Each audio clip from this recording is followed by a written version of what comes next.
I hadn't been home for Thanksgiving in years. As I pulled into the familiar driveway, the November air bit through my coat, sharper than I remembered. The house stood with its neat white shutters and glowing windows, inviting on the outside, yet I felt none of that warmth. I sat in the car for a moment, gathering myself. Inside, voices and laughter spilled out, muffled but vibrant. It was clear they hadn't missed me. My absence never dimmed their celebration. Stepping out, I carried a small bag in one hand. I rang the bell, though I knew I didn't need to. Cordelia opened the door with a grin that widened at the sight of me, but not for the reason one might expect. "Well, look who finally decided to show up," he said, loud enough for everyone to hear. His voice carried the tone of a man who owned the place, though he didn't. The warmth inside hit me like a wall of smells: roast turkey, pumpkin pie, spiced cider. My mother, Rowena, glanced up from the kitchen. "Oh, hi," she said, wiping her hands on a towel, her eyes already sliding past me. In contrast, when Cordelia walked back in, the room erupted in greetings, his hand clapped by uncles, his shoulders embraced by aunts. I received nods, faint smiles, the kind reserved for a neighbor passing by. I stood for a moment, silent. Maya Angelou once said, "When someone shows you who they are, believe them the first time." I wish I had listened years ago. Dinner was set in the formal dining room. I found my seat at the far end of the table, almost touching the sideboard, while Cordelia sat near the head, basking in attention.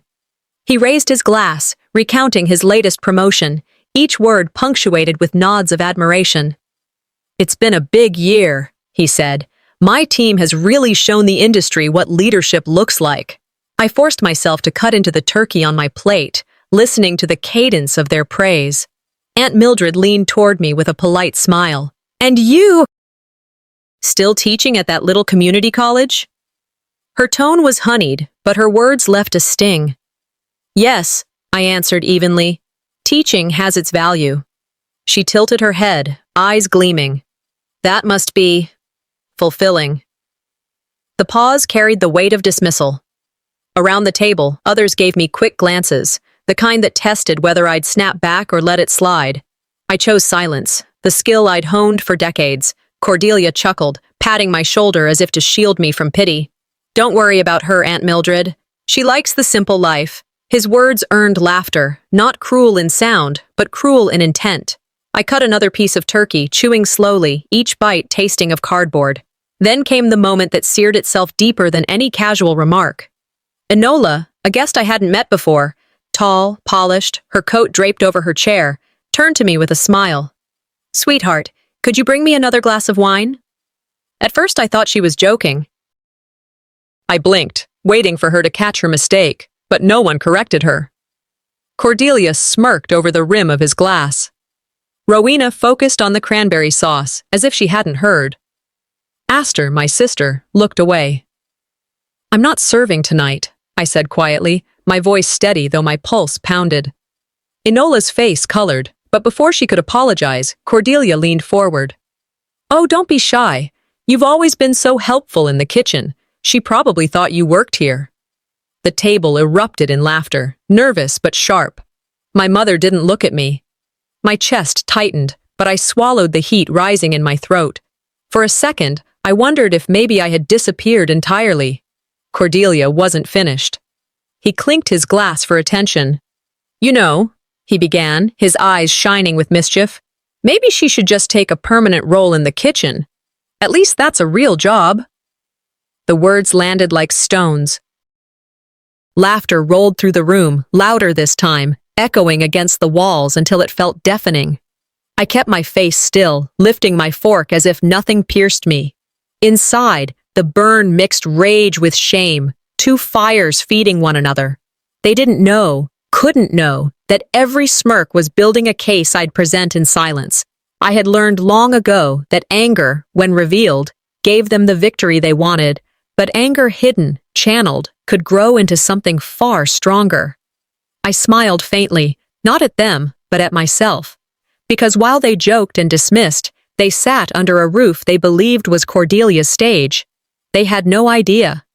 They think I'm powerless, but they have no idea whose roof they're sitting under. The chair beneath me wobbled from the moment I sat down, but I tried not to shift my weight too much. Everyone else sat in sturdy wooden seats, while mine looked like something pulled from the garage.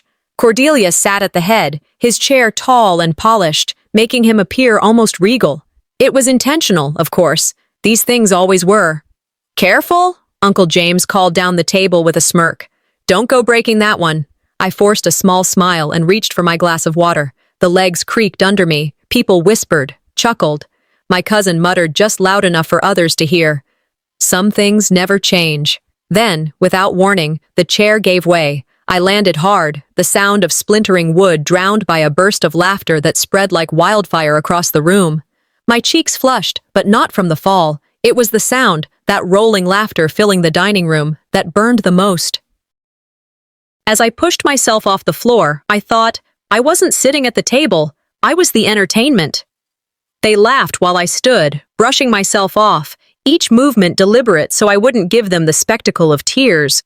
Cordelia leaned back, grinning like he'd orchestrated the whole thing. "Well, at least you still know how to make an entrance," he said, and the laughter roared again. "Clumsy as ever," Aster added, shaking her head like I was a child dropping her toys. I straightened my sweater, lifted my chin, and moved the broken chair aside without a word. My silence unsettled them. They were expecting a protest, a sharp remark. My restraint made their jokes feel cheap even as they tried to stretch the moment further. Cordelia jabbed his fork in my direction. "Honestly, you remind me of those kids who never quite grow up, always tripping over yourself." The table chuckled again. I heard one aunt murmur to another, "She's 32, isn't she?" "Still can't hold it together." I wanted to respond, but I reminded myself of what my grandmother once told me. Dignity is not what they give you. It's what you refuse to let them take. So I sat in silence. They wanted me to explode, to give them the satisfaction of pointing and saying, "See? She's unstable." Instead, I kept my hands folded neatly in my lap, my eyes steady on Cordelia. That only made him fidget for a second before he recovered and smirked again. Inside, though, tension coiled. My composure wasn't weakness. It was the rope tightening before the snap. After the meal carried on, wine glasses clinked.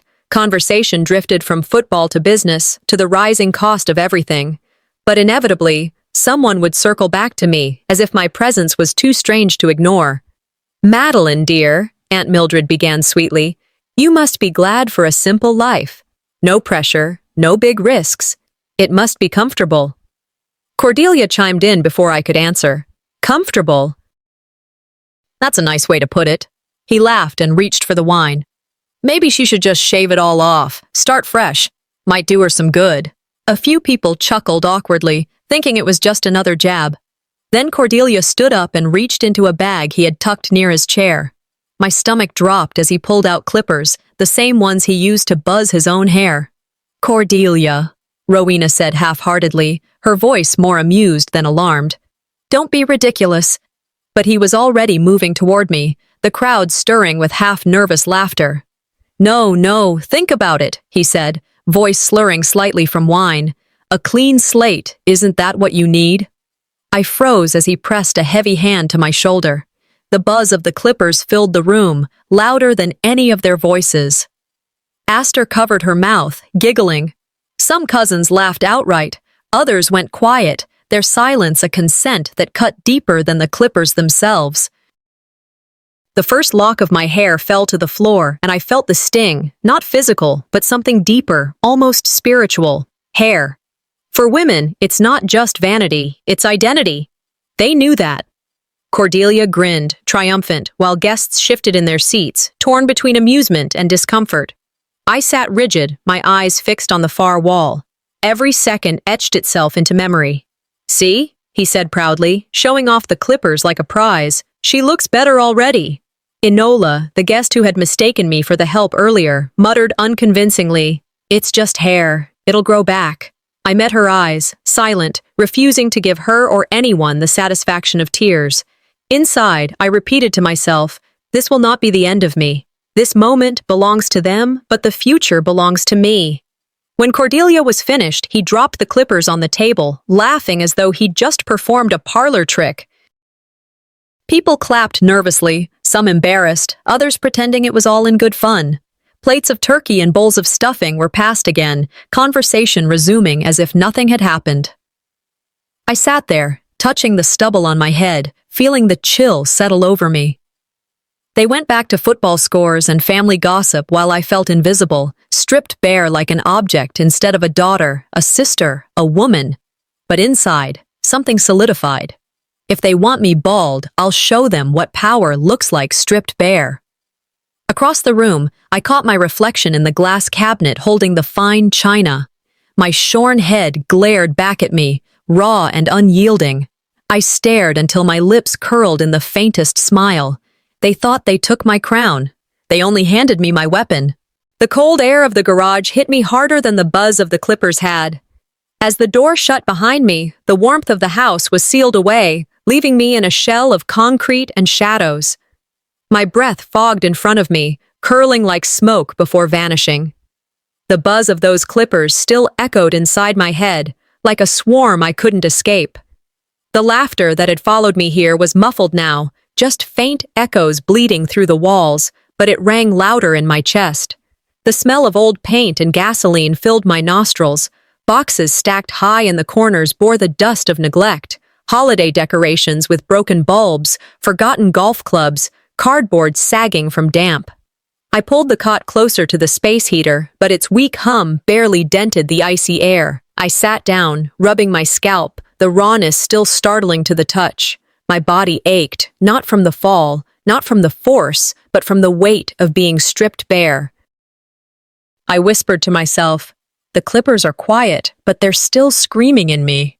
It was a strange kind of silence, louder than the house I'd just left. I looked around at the objects that had once seemed ordinary, dusty boxes, cracked picture frames tossed into storage. They felt like companions now, symbols of what my family thought of me. Forgotten, disposable, tucked away until convenient. I pulled the thin blanket around my shoulders and sat there, letting the ache wash through me. Isolation had a taste, metallic, sharp, cold. As I paced, rubbing my arms to keep the chill from seeping deeper, a faint red glow caught my eye. In the far corner, just above the stacked lawn chairs, a small, blinking light flickered steadily. I stopped. It was the security camera, silently recording everything. I froze, realization hitting me like another blow. Every second of humiliation, every laugh, every stroke of those clippers, captured. My chest tightened. "They thought it was funny," I whispered, eyes fixed on that small light. "But the camera doesn't laugh." I sank onto the cot, my mind racing. Should I use it? What would happen if the footage came out? They wanted me silenced, invisible. But here was proof, undeniable and impartial. Evidence is power, quiet, patient, waiting for the right moment. I stood again, walking under the blinking red glow. "You're my witness," I said softly, surprising myself with the conviction in my voice. "You don't forget. You don't excuse." The thought steadied me. They had their circle of applause, but I had something stronger. Truth. I ran my fingers across the edge of the cot, grounding myself in the idea that silence was no longer just endurance. Silence could be a strategy. My first weapon was already in hand. The chill of the room triggered a memory I hadn't thought about in years. I closed my eyes, and suddenly I was 12 again, sitting on the edge of my bed while Rowena brushed my hair. She had done it gently, each stroke smooth and careful, her voice soft. "This is your crown, Maddie," she'd said then, smiling at my reflection in the mirror. "Never forget that. A woman's hair is her crown." The memory cut me now, because that same woman had sat at the table tonight and laughed as my brother shaved it all off. I bit the inside of my cheek, tears stinging my eyes, but I refused to let them fall. Hair grows back, I thought bitterly. But they can't regrow what they cut from my soul. I remembered how proud I had felt that night years ago, with braids that shimmered under the school auditorium lights, my mother clapping in the front row. That image clashed violently with tonight's reflection in the china cabinet. Once, she'd celebrated me. Tonight, she buried me under her silence.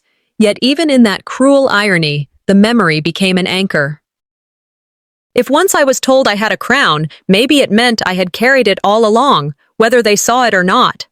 For a moment, I thought of Petunia, our neighbor. She had always been kind in ways too small for others to notice. A casserole left at our door when I was sick, a kind word when no one else had them to spare. The thought reminded me that not everyone turned their back. Somewhere, beyond these walls, humanity still existed.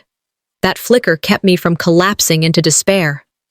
I pulled the blanket tighter and whispered, "I will not beg. I will not break." They wanted silence. I'll give them silence. On my terms. I leaned back against the cot, staring at the ceiling beams above, my words steady. As Eleanor Roosevelt once said, "No one can make you feel inferior without your consent. Tonight, I revoke my consent." The phrase tasted strong on my tongue. I realized I wasn't powerless, not truly. Power doesn't come from their approval. It comes from deciding I'm not defined by their cruelty. I let the thought linger, turning over slowly into resolve. I didn't know yet what steps I'd take, but I knew this. I would not remain the victim they thought they created. Not anymore. I lay back on the cot, the red blinking light still glowing faintly in the corner. I stared at it, my breath fogging the air, and whispered one last promise into the empty room. They locked me in the garage, but they forgot.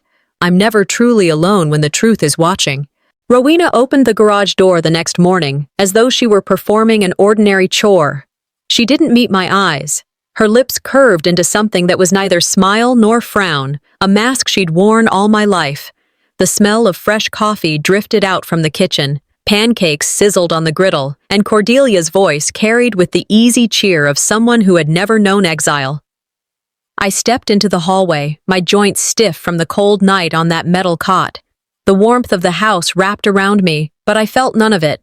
They had eaten, laughed, and slept comfortably while I lay awake, counting the groans of the heater in the garage. Rowena gestured vaguely. "Breakfast's almost done. Sit." She moved past me as if nothing had happened the night before.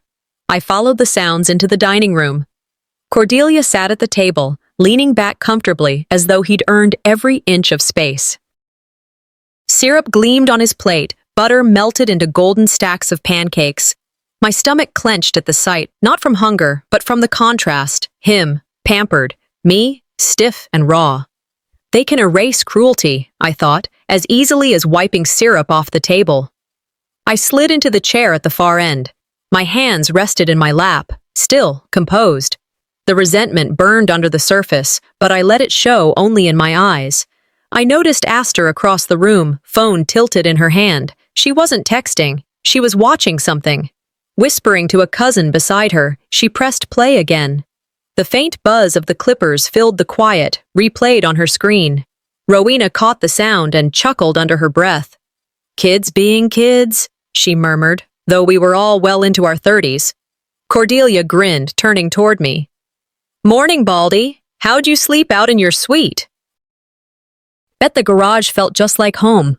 The table laughed, not all at once, but enough to stitch the wound deeper. I kept my voice low, calm. "You all enjoyed the show enough to replay it?"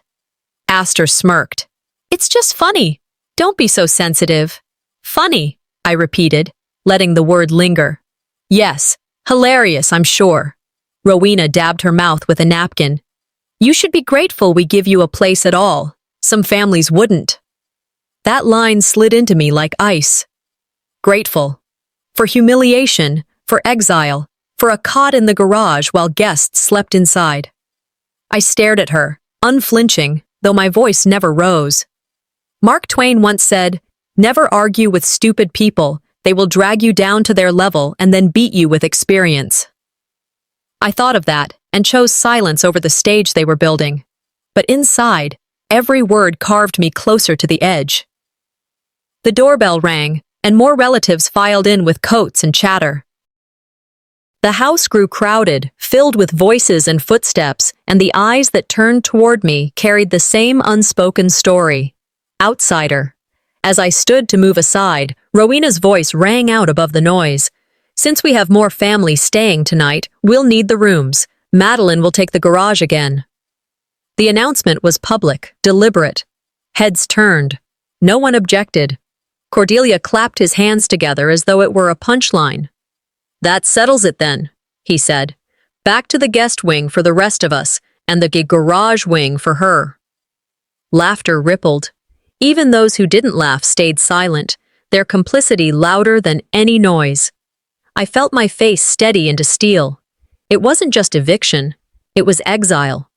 I thought of the house, the walls, the mortgage payments, the hidden truths they never imagined. They valued appearances more than decency, and for that, they banished me publicly.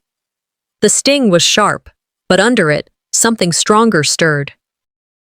This was the turning point. My silence had been patience, not surrender. I gathered my plate slowly, set it in the sink, and walked back toward the hallway. But before I left, I paused. My voice cut through the air, calm but edged with something colder than anger. "Sometimes," I said evenly, "the rooms you think you own aren't really yours." They stared at me for a beat before the nervous laughter began. Cordelia shook his head. Cryptic as always.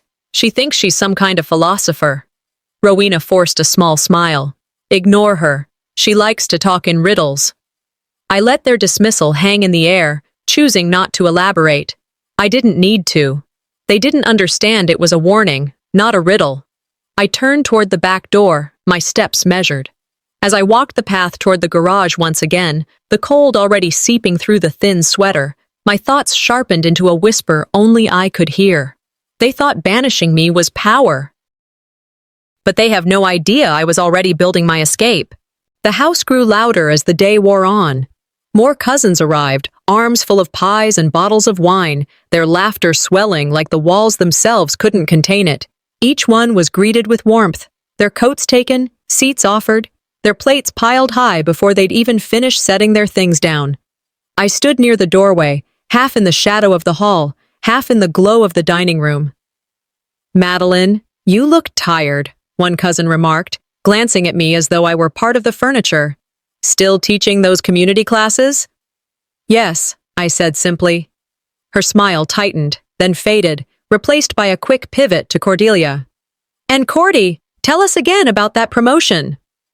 The table leaned toward him like sunflowers toward the sun. He launched into the same rehearsed story I'd heard 3 times now, each detail polished to shine under their admiration. I sipped water and let the words slide past me. In this house, I was never a daughter. I was a shadow. They welcomed the world inside, but I was treated as if I had slipped in uninvited. The warmth of the kitchen, the chatter over dessert plates, it all carried on as though I wasn't standing there, breathing the same air. When the meal stretched long into the evening, Rowena rose, her hands folded in front of her like a hostess addressing a crowd. "With so many here tonight," she said brightly, "we'll need to rearrange the sleeping arrangements." My chest tightened. She turned, her voice even but sharp as a knife. "Madeline, you'll stay in the garage again. We need the bedrooms for guests." For a moment, no one spoke. Then Cordelia smirked. "At least she won't bother anyone out there." A few cousins laughed. Others pressed lips together, saying nothing. Their silence weighed heavier than the laughter. I didn't argue. The room seemed to lean against me, watching to see if I'd protest, waiting for me to hand them another reason to call me ungrateful. The door to the garage shut behind me with a heavy slam. The sound wasn't just a door closing, it was a seal, a verdict. The air was sharper now, my breath puffing out in clouds as I crossed to the cot. My body shook, not from fear, but from the deep ache of rejection. They didn't just send me to the garage, I thought. They locked me into the role they'd written for me. Hours later, when the hum of voices from inside had died down, I knocked lightly at the kitchen door.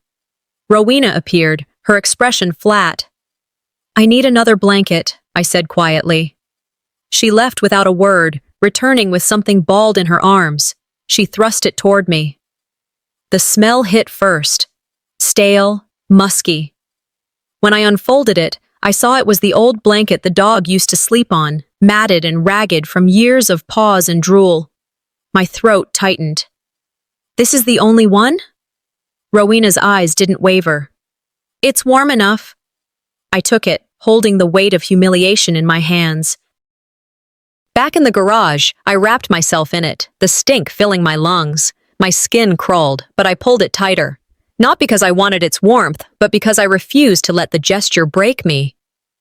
Dignity doesn't come from what covers you, I whispered into the dark. It comes from what you carry inside. Tears blurred my vision, hot against the cold air. I let them brim, but not fall. I would not give them that victory. I sat upright on the cot, staring into the shadows above me. My hands clenched the filthy blanket. If they think this is defeat, I told myself, they're wrong. I lay back, but didn't curl into myself. My body stretched against the cot, chin lifted, eyes tracing the beams of the ceiling, each breath steadied. My silence wasn't surrender, it was a strategy. They had no idea how patient I could be. I pressed the blanket closer, the reek invading my senses, but my eyes burned not from shame but from resolve. They mistook exile for victory, I thought. They forgot that even shadows can grow teeth in the dark. The night deepened in the garage. I sat hunched on the cot, the ragged blanket still clinging to my shoulders. My breath clouded in front of me, vanishing into the stale air of paint fumes and gasoline. My body felt heavy, but my mind refused to surrender to sleep. The humiliation of the day still pressed down on me, sharp as glass under skin. Then I heard it, a gentle knock at the garage door. It startled me, soft but deliberate. For a moment, I wondered if Rowena had come back to press the knife deeper, another cruel gesture dressed as kindness. But when I opened the door slightly, the figure outside wasn't family. It was Petunia, our neighbor. She didn't speak, only smiled faintly and handed me a mug. Steam curled upward, rich with the scent of cocoa. "It's cold," she whispered. "I thought you could use this." I took it in both hands, the heat seeping into my palms. "Thank you," I said quietly. She touched my arm gently. "Don't let them take everything from you." Then she left, slipping back into the night without waiting for a reply. I sat back on the cot, staring into the mug. The warmth rose into my face, the sweetness resting on my tongue after the first sip. It wasn't just cocoa, it was proof. Proof that kindness still lived in small corners, even when cruelty tried to drown it out. It wasn't just warmth, I thought. It was dignity, however small. That cup became my ember in the dark, the one spark that refused to die out. Not long after, my phone buzzed on the metal shelf beside me. Once, twice, then again and again until it seemed to vibrate with urgency. I picked it up, the screen lighting my face. Message after message filled the screen. From James, my assistant. "Board needs your approval by morning. Media rumors are swirling. Please confirm the acquisition." Another. "Your absence is making people nervous. The press is starting to ask questions." I leaned back, the buzzing still in my hand, and let a bitter smile cross my lips. "They thought they locked me away," I whispered. "But even from a garage, I moved markets." I scrolled through numbers that would make Cordelia's proudest boasts look like pocket change. Millions at my fingertips, entire companies shifting on my approval. The irony was exquisite. Here, I was treated like a burden. On my phone, I was indispensable. Another message popped up. "London investors demand reassurance. We need your statement by noon EST." I typed slowly. "Proceed as planned. I'll review contracts in the morning." My thumbs moved with precision. No hint of anger, only control. Each word I sent traveled across oceans, reshaping decisions in boardrooms full of men who had no idea their phantom CEO was sitting in a freezing garage. The contrast wasn't lost on me. Out there, I was invisible. In here, I was the axis on which industries turned. I placed the phone beside the cooling cocoa, the two objects side by side, kindness and power. Later, as exhaustion tried to drag me under, I opened a folder on my phone, legal documents, titles, holdings. Quietly, I scrolled until the words stopped me cold, the very address of the house where I sat exiled. It was under my holding company, mine. I laughed once, low, without mirth. They mocked me under my own roof, Every laugh echoed in walls I paid for. The irony was cruel and perfect. Cordelia strutted like a king in a castle that didn't even belong to him. Rowena wielded her authority in rooms secured by my signature. They had no idea that the house itself bowed to me, not to them. Why had I hidden it? Because I knew them. Their greed would have eaten it alive, stripped it bare for their vanity. I'd chosen anonymity, power hidden behind silence, to keep them from clawing at what I built. I traced the lines on the document with my finger, as though to remind myself it was real. Cordelia's voice at dinner, boasting, sneering, rang differently now. His arrogance was staged inside my property. He laughed at me while standing on my foundation. As Abraham Lincoln said, I murmured to the empty garage, nearly all men can stand adversity. But if you want to test a man's character, give him power. Tonight, I understood mine. I closed the folder and locked the phone, setting it gently beside the mug. My silence had always been mocked as weakness, but silence, I now realized, was louder than shouting. The night deepened, but my mind sharpened. The cold no longer felt like punishment. It became steel, pressing me to clarity. I wasn't just surviving, I was planning. I sat upright, refusing to curl into myself as I had the first night. If this is exile, I whispered, let it sharpen me. If this is silence, let it be strategy. The chessboard was clear now. They were pawns moving blindly across squares they thought they owned, but the queen was already in play, silent and hidden, waiting for the move that would topple the game. I placed the cocoa mug beside the phone, two quiet symbols in the dim light. My hand lingered over them, then dropped to my lap as I whispered one last thought. They thought exile stripped me bare. They never realized it uncloaked my crown. By late morning, the house was alive again. The smell of reheated turkey mingled with cranberry sauce, and the fizz of mimosas filled the glasses. Plates clinked as leftovers from the feast were arranged on platters. Cordelia presided at the head of the dining table like a self-crowned king, basking in the admiration that swelled toward him. He tapped his glass and stood, his voice booming with practiced charm. Here's to another year of success, he declared. To growth, leadership, and to the family that's always supported me. Laughter and applause rolled across the table, a wave of warmth that deliberately passed over me. I kept my fork moving, pushing a piece of stuffing back and forth.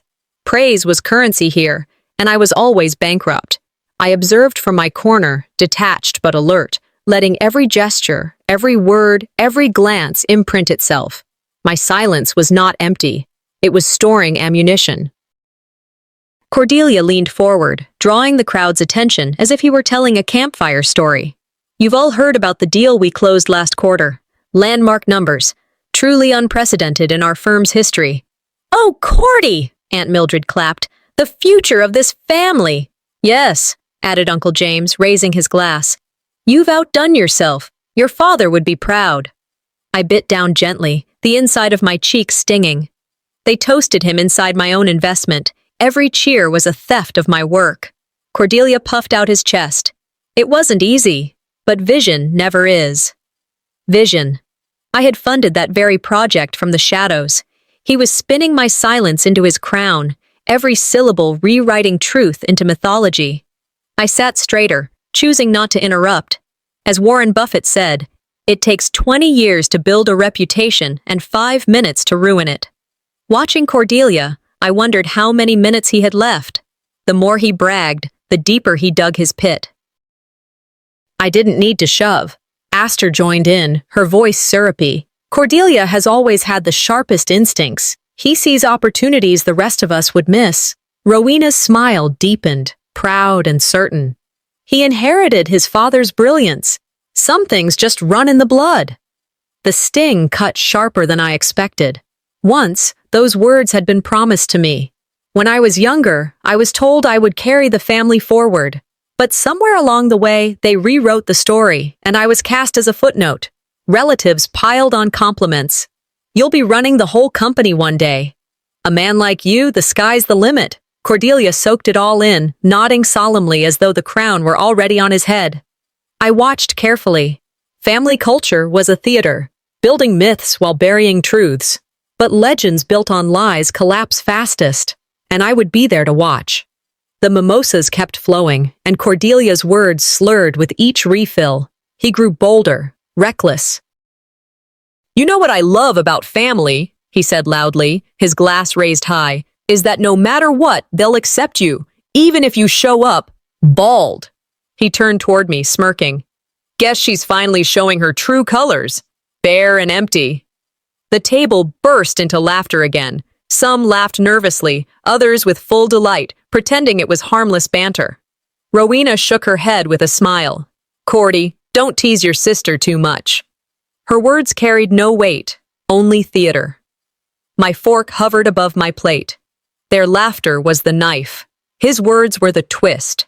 Inside, fury hardened into something cold, sharper than anger. I looked at Cordelia, my face composed, my silence steady. I would not give them the outburst they wanted. But I etched every word into memory, carving it into the ledger I would one day balance. Every boast, every laugh, every toast. They didn't realize they were fattening the calf before the slaughter. Evening settled like a heavy curtain, drawing the family into the living room. The table from brunch had been cleared, the scent of leftovers lingering faintly in the air. Guests settled into couches and armchairs, their laughter spilling over in waves, all directed at Cordelia, as he once again commanded the room. He leaned back, drink in hand, every gesture punctuated with self-importance. Rowena sat to his right, her eyes bright with pride, nodding at every boast. Aster hovered close, adding her affirmations at just the right moments, like a practiced chorus. The relatives followed suit, clapping, chuckling, leaning forward in admiration. I sat at the far end, back straight, face calm, watching every detail.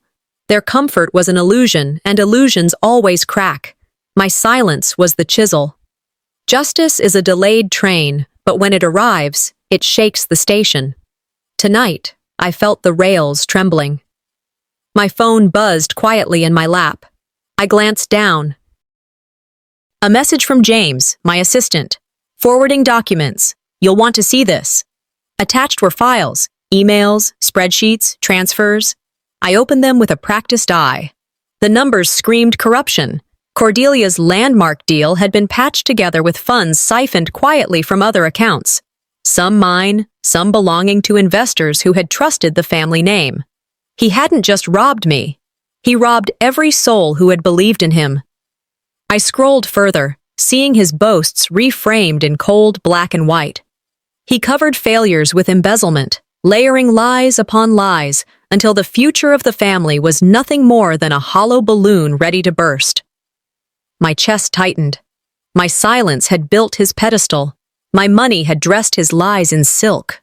But the truth was laid bare now, undeniable. I lifted my gaze back to the room. Cordelia's voice still rang out, recounting risks he had taken, vision only he could see. The guests applauded, their ignorance almost painful to witness. For a fleeting second, I wondered if I should speak, cut through their noise with fact. But no, truth exposes itself when arrogance grows too loud. My patience would serve me better. At the edge of the room, I caught a whisper between two guests. I heard something. Whispers about Cordelia's deals. Not everything lines up. Seeds of doubt. They were already planting themselves. I only had to wait. The wait ended sooner than I expected.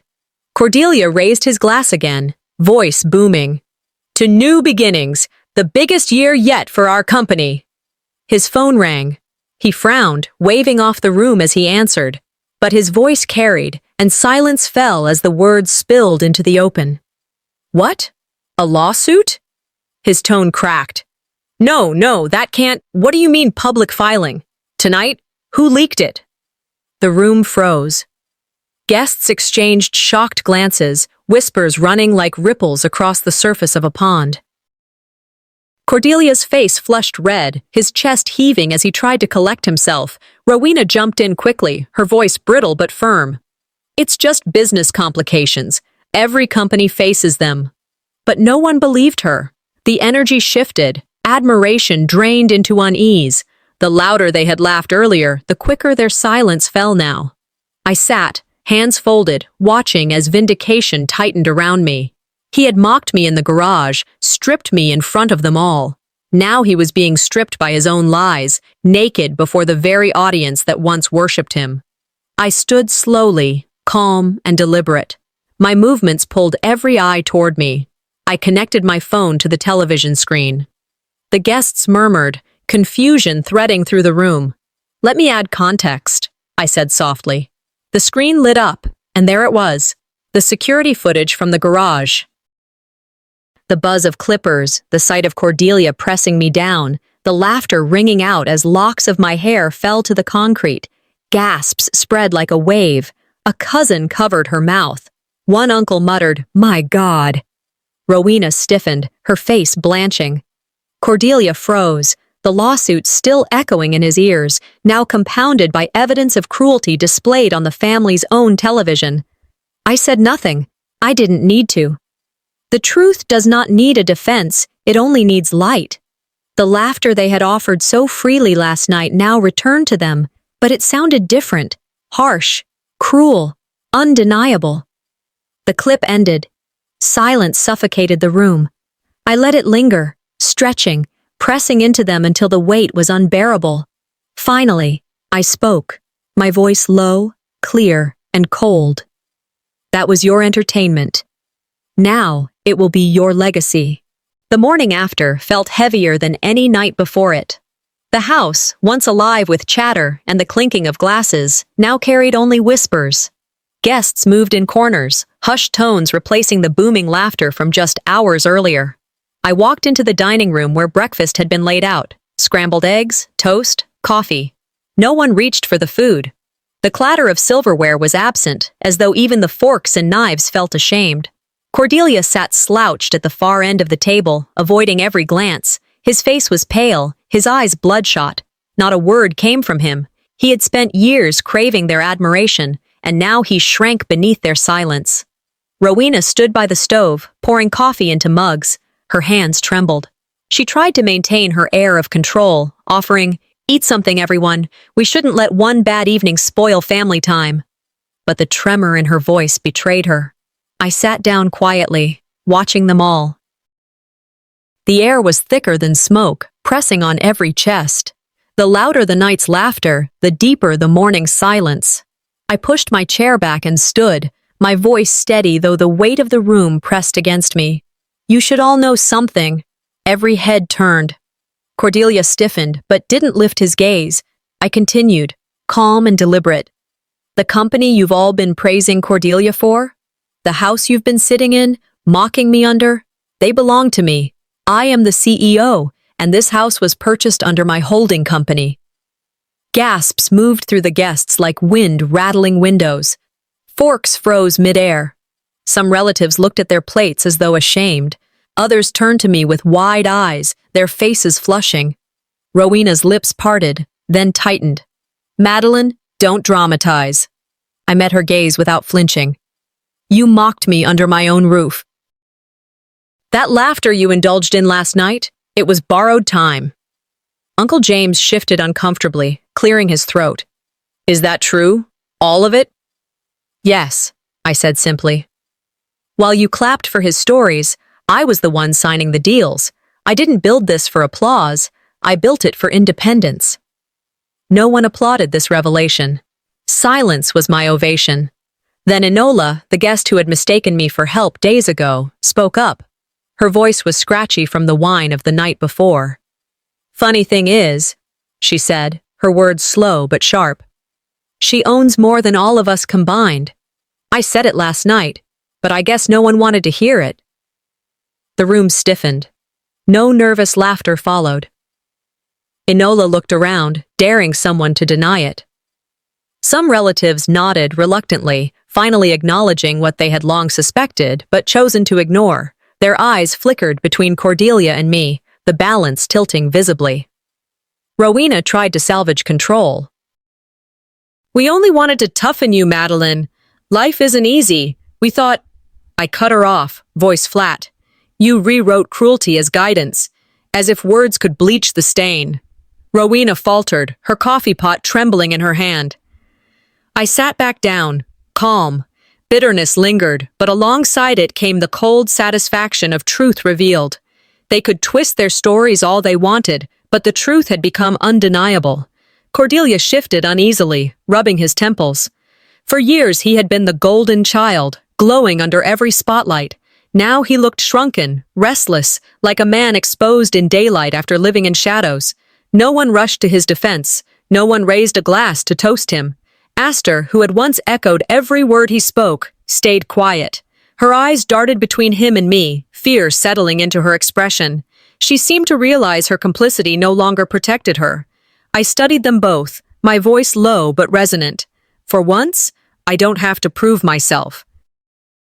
Your silence has already done that. The weight of years of humiliation inverted itself, landing not on me, but on the guilty. I rose, looking across the room, every face trained on me. My voice carried, clear and certain. They wanted me invisible. Instead, I became unforgettable. By midday, the house felt like it had been turned inside out. The night's revelations hadn't stopped echoing. They had spilled into the world outside these walls. My phone buzzed constantly, the screen lighting up with notifications, news articles, market alerts, whispers from people who had never before spoken my name aloud, now plastering it on headlines. One cousin whispered nervously in the kitchen, "Did you see the headline? Cordelia's name is everywhere. Fraud, embezzlement, he's finished." I stood in the doorway, watching them. Cordelia paced the living room, his shirt untucked, forehead damp. He barked into his phone. "I need a lawyer. No, I don't care what it costs. Just fix this." He hung up, muttering to himself. They'll spin it, they always do. But no spin could bury what had already surfaced. Neighbors outside whispered on the sidewalk. Guests who had once toasted him now avoided eye contact, clutching their mugs of coffee like shields. It wasn't my voice tearing him down, I thought. It was the truth he'd buried. And the truth always digs itself free. The weight was no longer mine to carry. It sat squarely on his shoulders, dragging him lower with every tick of the clock. At last, Rowena broke the silence. Her eyes were tired, but her tone still carried that brittle edge she thought passed for authority. "Madeline," she began, "you must understand, everything we did, all of it, was for your good. We only wanted to toughen you up. Life is hard, and you needed to learn." Her words cut sharper than her silence ever had. I looked straight at her. By locking me in the garage, by shaving my head for sport. That wasn't teaching. That was cruelty dressed as care. She pressed on, voice rising, trying to salvage control. "You're misinterpreting. Families have their ways, different forms of love. We never meant to hurt you." Gasps and murmurs rose from the guests. Some shifted uncomfortably in their seats, their eyes betraying that they recognized the lie. I held her gaze. As Martin Luther King Jr. said, "Injustice anywhere is a threat to justice everywhere, even in a family dining room." The words settled over the room like a gavel's strike. Rowena's mouth opened, then shut. She had no answer. For once, her performance faltered. Bitterness tightened in my chest. But above it was clarity. I wasn't angry because she lied. I was angry because she believed the lie herself. I reached into my bag and withdrew a thick, sealed envelope. The room stilled as I placed it in the center of the table, sliding it toward Rowena and Cordelia. Cordelia frowned. "What's this supposed to be?" "Open it," I said calmly. He tore at the flap with shaking hands. Papers spilled out, financial severance documents, legal notices, signatures that severed every tie they had to my funds, my accounts, my support. Rowena's face drained of color. Cordelia stammered, You can't do this." I leaned forward, my voice steady as stone. "This is the last check you'll ever cash in my name." Gasps rippled through the guests. One uncle muttered, "Good Lord." Another relative whispered, "She really did it." I sat back, my voice low but clear. "For years you thought I owed you. Today, I've paid in full, and I've closed the account." Cordelia shoved the papers back into the envelope, his fingers trembling. "You think you can just cut us off? We're family." "Family?" I repeated, the word tasting bitter. "Family doesn't make you sleep in the garage. Family doesn't laugh while your dignity is stripped away. Family doesn't bleed you dry, then call it love. The room was silent. Some relatives looked horrified, others impressed. The power shift was undeniable.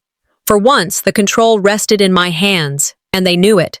I reached into my pocket once more and drew out a small keychain. Slowly, deliberately, I placed the house key in the center of the table beside the envelope. The clatter of metal against wood echoed through the room. "Lock me out again if you must," I said evenly.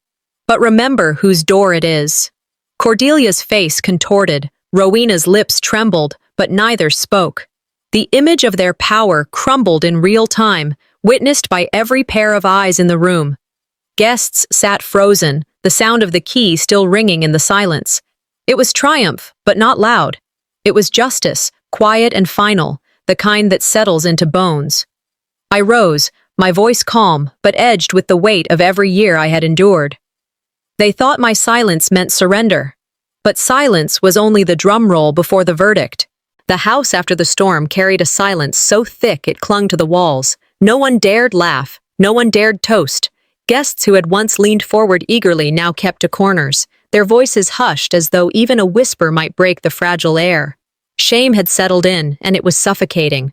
Cordelia no longer strutted. He paced, shoulders hunched, muttering under his breath like a man cornered. His phone sat abandoned on the coffee table, screen flashing with unanswered calls. He avoided every eye in the room.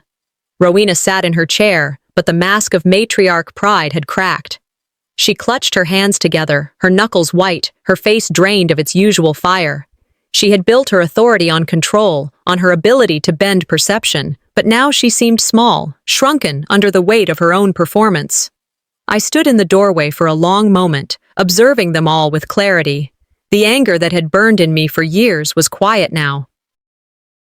This wasn't rage, it was revelation. For the first time, their silence wasn't my prison, it was theirs. I climbed the stairs to the guest room where my small bag rested on the floor. I didn't need much. A sweater, folded neatly. My notebook, its pages filled with ideas written in secret. The car keys I'd placed on the dresser when I first arrived. Each item felt like a reminder of something I had always carried: independence. I zipped the bag slowly, the sound breaking the silence like a declaration. The ragged blanket they had thrown at me, the dog's blanket, lay at the foot of the bed. I picked it up, holding it for a moment. It smelled of every insult, every dismissal, every way they had tried to remind me I was less. Then I folded it, neatly, precisely, and placed it on the chair.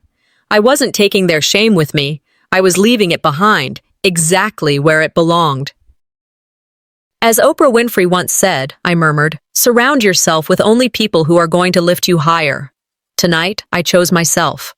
I shouldered the bag. The weight was nothing compared to the years I had carried under their roof.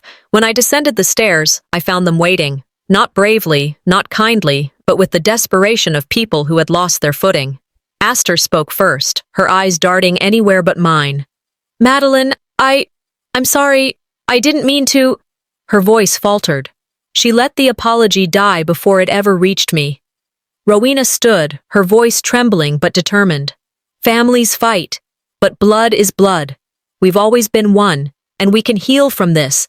You can't just walk away from us. Cordelia said nothing. He sat in the corner, head bowed, sulking like a child deprived of his toys. I listened, my face calm. Inside, I felt nothing but clarity. They wanted words from me, I thought, but silence was my final language, so I said nothing. I walked slowly, deliberately, past them all.